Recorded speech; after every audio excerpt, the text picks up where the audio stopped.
Not just historically, but right now. What does it look like to work for HIAS? Where are you doing that? What are you doing?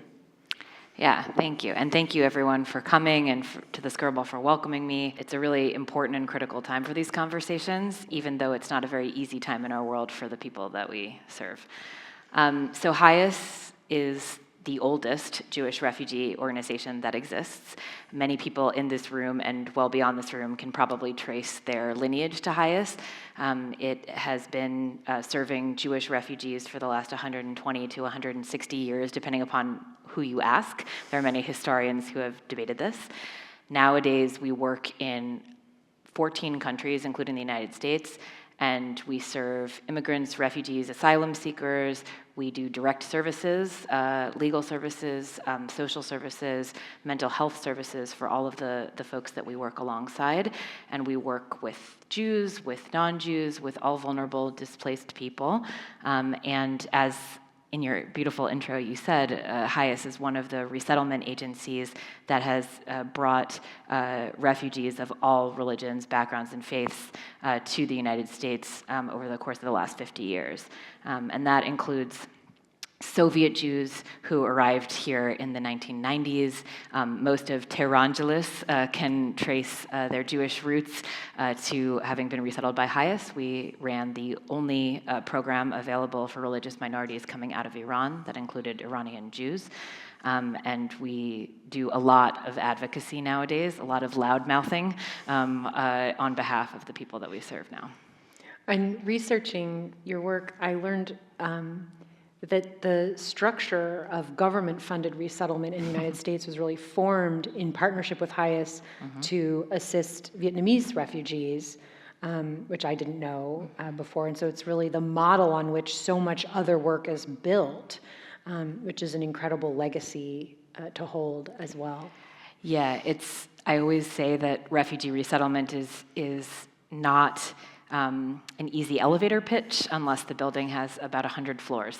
But one of the things that is really special is that HIAS was really there, both in the United States as well as overseas, when these conversations were happening in the ashes post-Holocaust of how refugees could be protected wherever they are.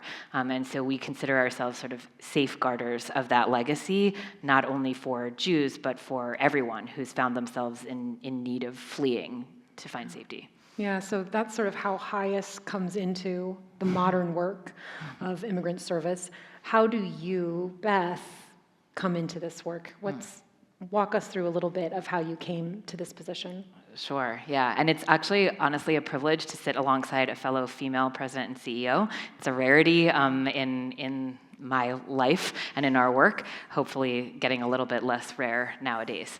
So my orientation to this work comes really in two ways, both very Jewishly inclined. My grandfather, who was a Holocaust survivor, came to the United States with the help of HIAS. He got an exit visa out of Lisbon, Portugal in the early to mid 40s, having gone from Germany through several other countries in Europe and being able to exit there. So I knew of HIAS from a small child. I didn't know what HIAS was or what it did, but I knew that it was important to my grandfather, who never really talked about his own story. I came to social justice work through an experience that I had actually here in California. As a New Yorker and a new Angelino since January, I feel like it's kind of coming full circle for me. I went to Ramah, a summer camp that some may be familiar with in Ojai, and there was a program coming right out of, at the end of high school, where you could do social justice work over a particular summer. I lived in the Bay Area, and I worked with a refugee agency that was serving vulnerable refugees that were unhoused. And so that was my first exposure to the fact that these people who had a very similar story to my own grandfather were so vulnerable. And I was connecting it at the time with, Tikkun Olam and thinking about my own path and what I wanted to do. And it was where I really realized that you could make a career out of helping in that way. So that's kind of what brought me not to HIAS, but to the work. and a very long path to HIAS. It was one of those names that when you're searching on job boards as an early 20-something, it never came up as an opportunity for me to come work there, and so I worked in a lot of other places. And 2.5 years ago, got a call from my predecessor saying, hey, I hear that you're good. Do you want to come and work for me? And so that brought me to HIAS, which really was my dream job all along. That's awesome. Yeah. Congratulations. Thank you. So we have conversations here about layers of Jewishness. Sometimes the artist is a Jewish person. Sometimes we express ourselves or conduct ourselves in a Jewish way. Sometimes we embody a Jewish value. We love all those different ways of experiencing Jewish culture. And I would love to hear your perspective about what makes HIAS a Jewish organization or the work of HIAS Jewish work. It's a beautiful question and a beautiful orientation. Well, I think the most obvious way is that we have an orientation within our faith and within our values to welcome the stranger. That's not unique to the Jewish tradition, but it is certainly something that is, I would say, differentiated by Jews having a real history and understanding of lived displacement in the modern era. And so we have this relatability to the work of welcoming the stranger that is because we have been strangers in many lands around this world. And so we can directly relate in a way that informs our work every day. I would also say that how we show up Jewishly in spaces is that we take that, I don't know, the word that's coming to my mind is agita, sort of like impassioned feeling, and we translate it into being loud when others who are more vulnerable than us have to be quieter. And so I think being loud and in defense of what we believe in is also something that is inherently Jewish in my experience as a person from Queens. And I think that a lot of what we do every day is informed by that type of orientation. And we serve not only Jews, but it is in our service as Jews that we approach the work of welcoming all people. Yeah. I like that. It's Jewish to be loud. One of the things that I'm often asked in the work here at Skirball now, and we have this animating principle of welcoming the stranger in common, it's expressed so differently here. We think about it with cookies and a wave hello. But I'm often asked now, in an environment with rising anti-Semitism, so frequently documented here in Los Angeles, but then globally, how are we to prioritize or weigh the effort to combat or address anti-Semitism versus serving other populations' needs or interests? And we're navigating that all the time. And I'm so curious how HIAS encounters questions like that and decides its role in this current question of what to do in an environment with rising anti-Semitism. Yeah. It's important to think about it this way. And first of all, I want to say that handing people cookies and waving hello is the same type of orientation and spirit that we welcome all people. So we have that in common too. I'll start with that question by maybe taking us back to 2018 when there was the horrific shooting at the Pittsburgh synagogue where many people lost their lives. And one of the somewhat unknown facts about that shooting is that the reason that that synagogue was targeted was because of its affiliation with HIAS. The folks inside were working welcoming refugee families, and so the shooter wrote a manifesto that was later discovered that named HIAS as part of the reason for that targeting. So it was the perfect intersection of an anti-Semitic hate crime alongside anti-immigrant rhetoric and feeling. And unfortunately, I wish that I could say we were super far from that moment now. We're not.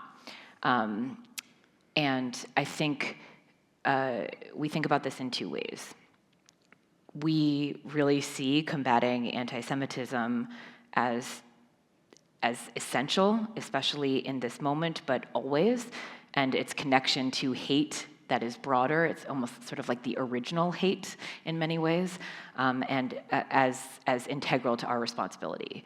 So to me, everything that we do that stands up for people who may feel othered is only succeeding in combating the things that make Jews feel othered in their communities.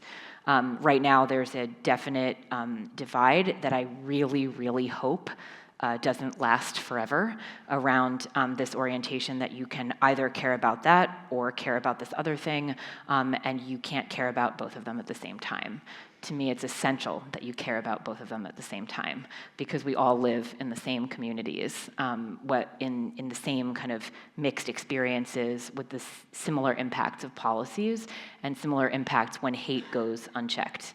Mm-hmm. And so to me, that's our orientation towards this work, and we bridge it really through being very intentional about the ways in which we speak out in an authentically and unapologetic Jewish voice on issues that are not only affect Jews, but that also affect Jews.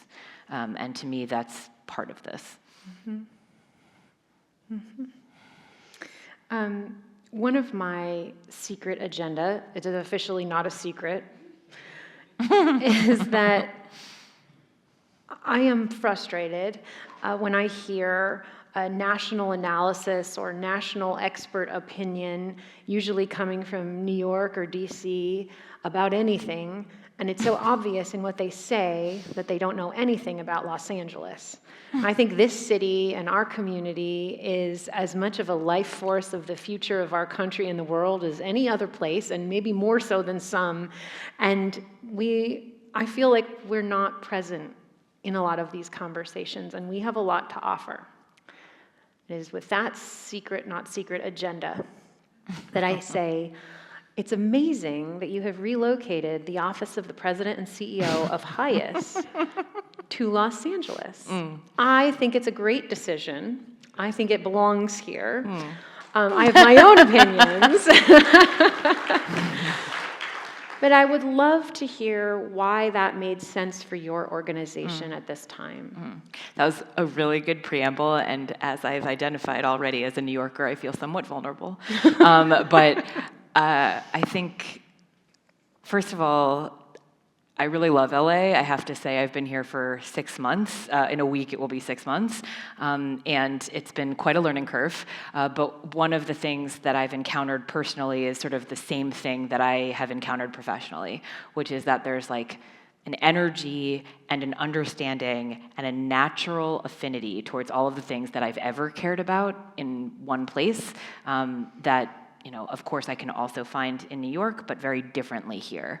And one of the reasons that I felt strongly about orienting us towards California is because not only is this an incredibly diverse and city that encompasses so much of the immigrant experience and so much of the Jewish immigrant experience. I think that's a piece that is missing in the lexicon a little bit, that the Lower East Side is the only place is not true.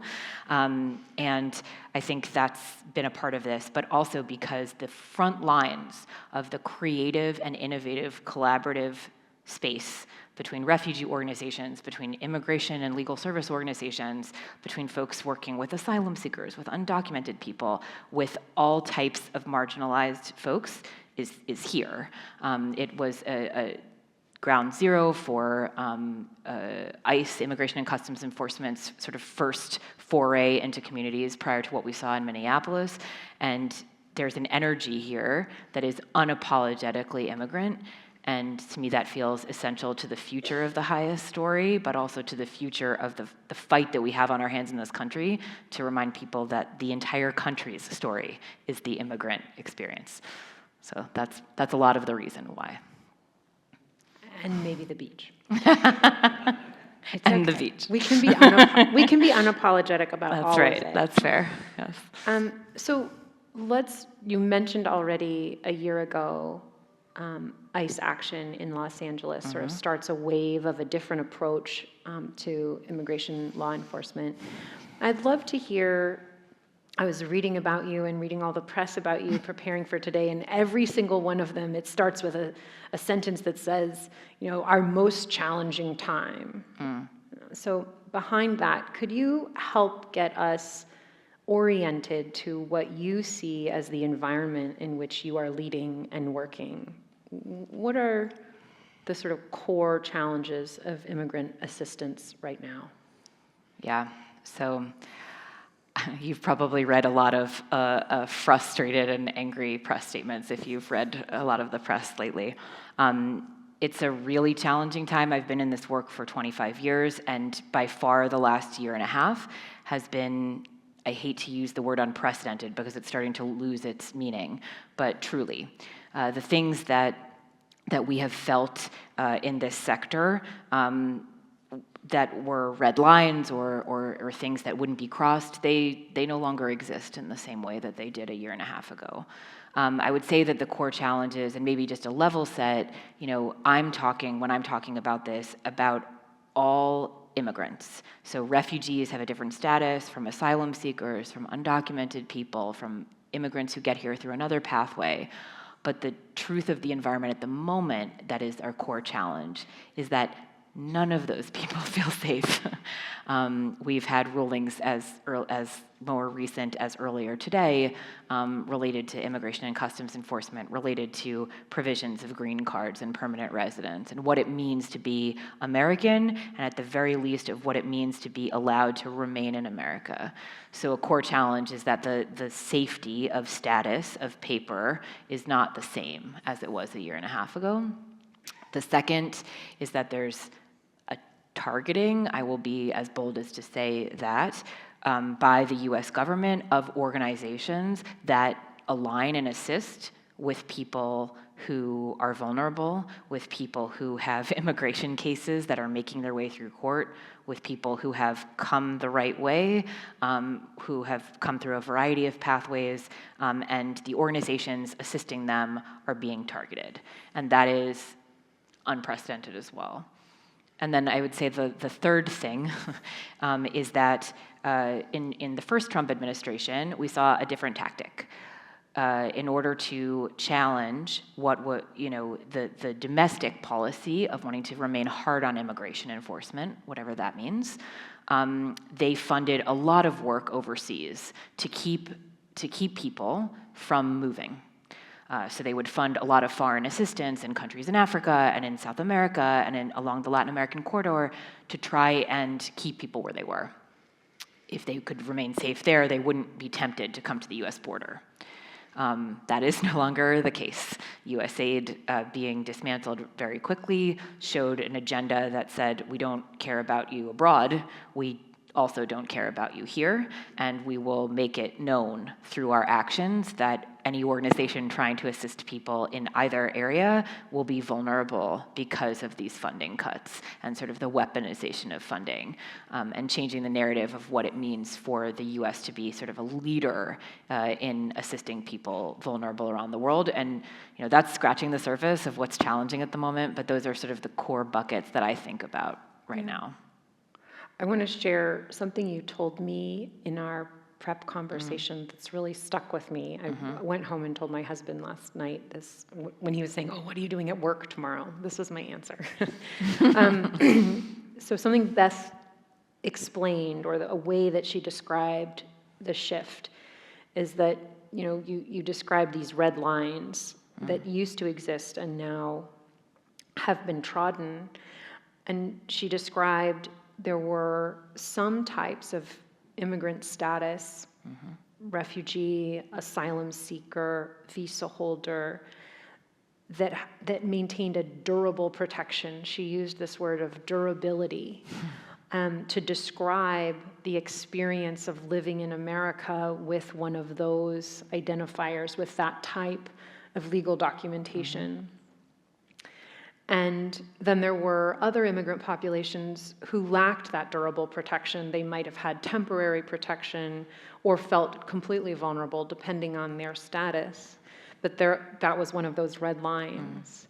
And that the disappearance of that red line means that all of those historically durable protections that previously felt like American identity protections, that is part of what has changed in this most recent series of policy and executive changes. And just that was such a clarifying description for me. And it helped, think about durable rights, inalienable rights, and all the rest for me. And I appreciated that very much. There's, if I can share one more thing about that, there's one example of this that when we were sort of all watching Minneapolis unfold on our phones, one of the things that happened through that was the kickoff of something, a Stephen Miller creation called Operation Paris, not the city.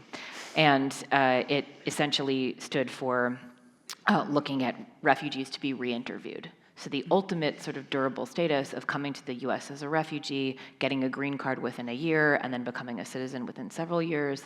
The goal of that operation, which has now been halted as a result of a legal case, was to pull people in and re-interview them, even if they had already received their green card.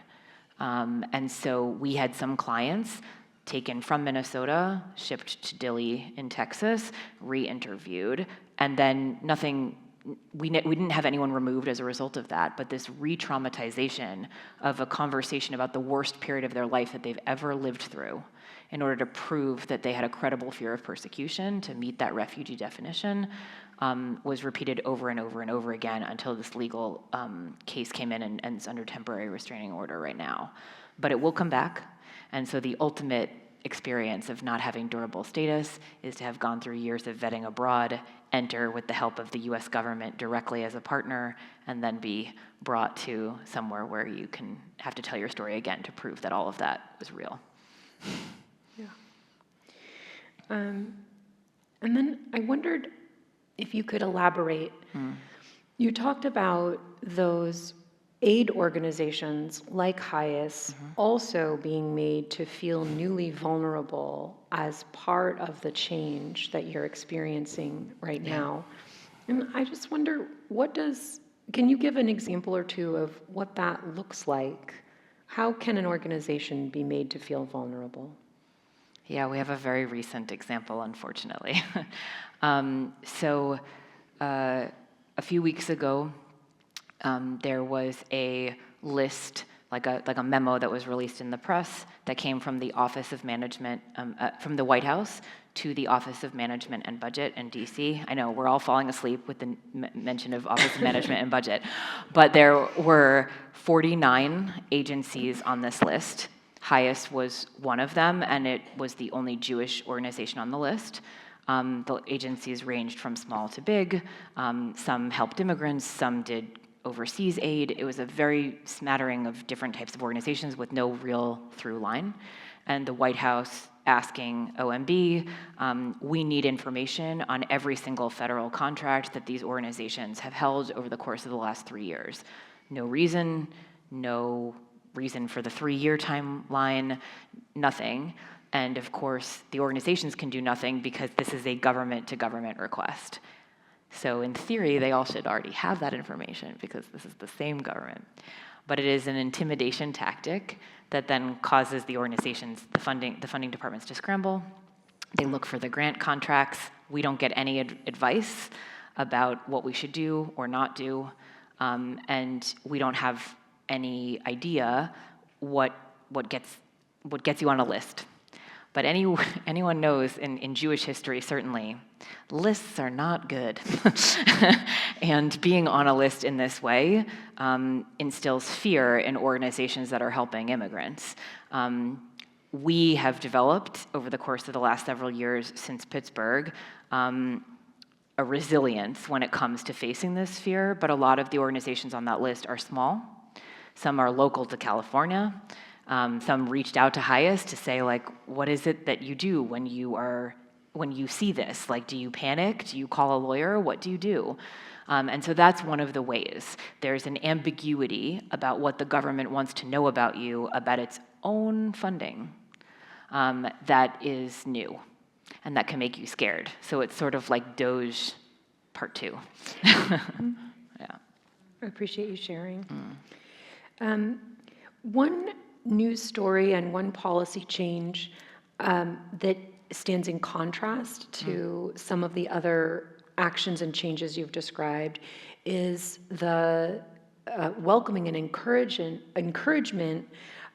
that white Afrikaners from South Africa have been encouraged to immigrate to the United States during this same period. And I would love your view of how that fits into this story, and how to understand this from a HIAS perspective, of how to read and interpret and engage with that positive encouragement to immigrate. My favorite question of the moment, the white South African question. So as someone who lived in South Africa for 13 years, this was very strange to me as something that even came up. It started last May. We heard rumblings that the administration was going to use the U.S. Refugee Admissions Program, the U.S. RAP, to admit white South Africans, and I encourage everyone to use that term because Afrikaners are a subset of that, but there are many types of white South Africans who would be eligible for the program because it is a program based on race, so this had been a campaign promise of Trump's, and so the idea being that they would use that program to encourage not only immigration, because that's one thing, but the use of the refugee program in order to do that entry, something else entirely. And so here's my lack of a 1,000-floor building, quick and dirty 1-minute refugee resettlement 101. Refugees who come through the U.S. RAP are in normal times are heavily vetted over the course of sometimes years up to 2 decades in order to pass health screenings, security checks that are administered by our own government. So the USCIS sends people overseas. They do that vetting in partnership with NGOs like HIAS, and then HIAS operated something out of Europe, a center out of Europe, but others operated centers out of Africa in order to bring people to the US through this particular program. In order to be admitted, you would be following the number that the president sets every year for refugee admissions. And they usually come with a justification of why people should be admitted through that particular pathway. And it has to do with war or conflict or in their country or particular vulnerability or natural disaster. There's usually an accompaniment, and in consultation with Congress, that presidential determination is passed. So now you all know everything there is to know about refugee resettlement. We come back to white South Africans that President Trump put into his determination that white South Africans would be the category under which refugees would be allowed to be admitted. So if you were not a white South African, you were likely not to be admitted unless there was a very specific exception granted for you by the Secretary of State himself. That is currently still the policy.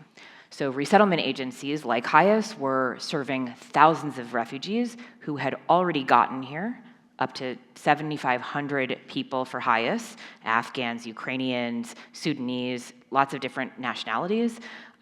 We serve them for up to 5 years post-arrival. So there are many people who are served by HIAS locally here in California. We have 4 resettlement sites in California. There are many others run by other agencies. And those people are dependent on us for key services. And the government said, okay, you want to continue to serve these people, that's very admirable. You also should consider partnering with us to resettle white South Africans because those are the ones that are being admitted. It has been a very hard road for agencies trying to reckon with this, who are in really a prisoner's dilemma of needing to serve these people that we have brought here and have promised to serve.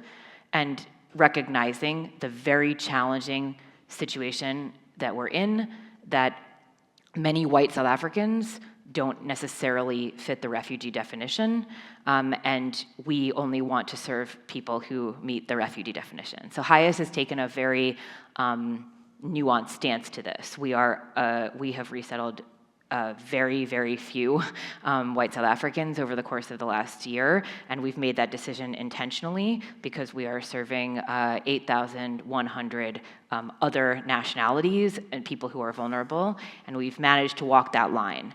But I think one of the biggest challenges that we face is that this administration is not changing its tactic. It is not moving from that white South African context, and we scream about it daily, and this is something that we encourage everybody to scream about daily because it is unprecedented in its use. It's very challenging, and it makes people very vulnerable, not to mention that these folks who are coming here to the US are not necessarily prepared or educated about the political use of their admission. Like, having lived there, having read the press there, having friends there, it's not necessarily clear to them fully that this is their role, and that's very challenging. Yeah. It's very complicated. You said something to me that historically it has always been true, that the presidents and US policy used refugee policy to influence foreign policy. And this represents a departure from that, in that it is not the United States trying to influence policy in South Africa, but rather using refugee policy to influence domestic politics. That's right. And I thought that was such an interesting shift. And Very. it's not, there's nothing illegal or, wrong about shifting how you use different levers of government, but just illuminating what that change represents was really helpful for me too. Yeah, that's a very good point, and I think one that gets lost in the sort of sensationalized South African headlines. There's a New York Times feature today about white South Africans and the fact that there's like marketing being done to them by the U.S. government in South Africa to apply for this program. It was on the New York Times top of the fold earlier today. It does get lost that this has always been a foreign policy tool. USAID was a foreign policy tool. These are things that we do in the service of diplomacy in various ways, and refugee admissions, for example, Vietnamese refugees, or even the collapse of the Soviet Union and the wave of Soviet Jewry that came here, Iranian Jews, all of those had a role to play in US foreign policy, and to date, we've yet to see strengthened relations between the Republic of South Africa and the United States over this particular issue, and that is, as you say, by design. It is a domestic policy point. Yeah, really interesting. So you described a difficult decision and a nuanced navigation. Yeah. So I want to step away from any particular current of the moment challenge and just ask you more generally, on the toughest days, when you have two options you don't like, and you have to pick something, right? Well, that's you being a leader.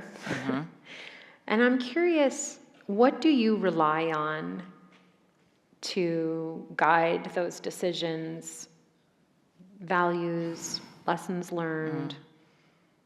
What is your backstop? It's evolved, I have to say, which I think shows hopefully that I'm being nimble in the moment that we're in, but also because every decision of late has pretty big consequences. So I relish in the ability to make really easy decisions when they do come across my desk, which is not often.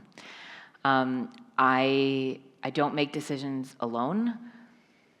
I seek a lot of thought partnership, but I am intentional about giving myself a self-imposed deadline to decide. consensus is impossible in many situations like the ones that HIAS faces. There are a million nuances to everything. And I also, can I go to sleep at night thinking that if I wasn't the president and CEO of a legacy large humanitarian organization, would I have made the same move? Like, would I say to other version of Beth, you did the right thing? If I couldn't say that to myself, and I couldn't go to bed thinking that, then the decision is unaligned. And to harken back to my childhood, my mother used to give me, I'm an only child, so she was very much into giving me these phrases to take to school with me. And one of them was, if someone at school was being mean to me, there was like a phrase she taught me called the uh-oh feeling, that it just like wasn't aligned. And I still ask myself all the time, does this give me an uh-oh feeling? And I have a high tolerance for risk and for being outspoken and for combating the things that we face in this world right now. But if it gives me the uh-oh feeling, I pause and I try and think through, who have I not asked that I could really benefit from counsel, or even just allow me to verbalize something out loud that I haven't been able to do in order to help me make that decision. Yeah. Last question, and the title of this talk, more than just talk. I'm very curious. We like to say sometimes the Skirball makes it better. If you're having a hard day, if you need a break, if you just need a fresh look on things, come on into the garden. The Skirball makes it better. Beth and I now have an inside joke about our black and white cookies. The black and white cookie makes it better. But really what I'm asking is, what are the practices, the coping mechanism, the tool in your life when it's a real struggle? What is it that you call upon to make it better for yourself? So now that I've been 6 months in LA, I'm feeling this performance anxiety to say like meditation or, but as someone who is very authentically myself, I can't say that. I think one of the things that makes it better for me is community, and also people, for lack of a better term, that get it. Almost all of my friends, maybe like 97% of them, are in this field for a reason, because they get it. So one thing that I do to ground myself is to actually allow emotional release around people who get it. I don't need to explain why it is that a decision hurts or why it is that a news article hurts if a person is in community with me that understands the lived experience that I'm going through, if not maybe from the same perspective. And it grounds me to just have a moment of humanness, of being like, that was awful. Like, this is, the news is too much, I'm throwing my phone out the window. And to have that moment of groundedness is actually in the catharsis of emoting with somebody else. And then I would also say that when I was a teenager and even a young adult at NYU, one of the things that quiets my mind, this is like a true New Yorker thing, is like walking through crowds. So like even now, I go to Venice and I run on the crazy boardwalk with a lot of people, and that actually calms the internal voice, because I am with people, but I'm also just with myself, and that really helps, for sure. And Venice reminds me of the East Village at times. A sense of home. Yeah, that's right. Thank you so much for sharing. I really appreciate it.